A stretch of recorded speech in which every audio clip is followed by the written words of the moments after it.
এক বছর যেখানে কোরআনের প্রতিটি আয়াত আমাদের বুকের ভিতরে জমেছে, আর প্রতিটি আয়াতের সঙ্গে জড়ানো আমাদের মায়ের চাহনি, বাবার দীর্ঘশ্বাস। আমরা আবাসিক ছাত্র, প্রায় মাস দুয়েক পর পর মা বাবাকে দেখতে পাই। যখন মায়ের কণ্ঠে শুনি, বাবা তুমি কেমন আছো, আমাদের গলা আটকে আসে।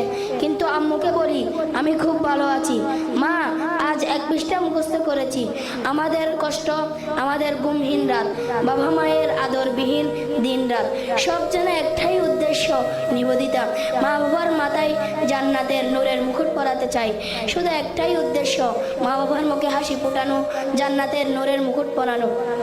প্রিয় উপস্থিতি, আপনারা জানেন হাফেজদের জন্য জান্নাতে এমন এক মাকাম নির্ধারিত আছে যা সাধারণ মানুষের কল্পনারও বাইরে।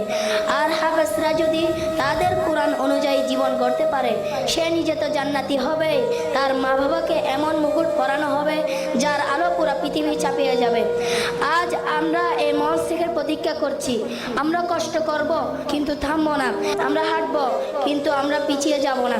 আমরা শুধু কোরআন মুখস্থ রাখবো না, বরং আমরা কোরআনের চরিত্র ধারণ করব ইনশাআল্লাহ।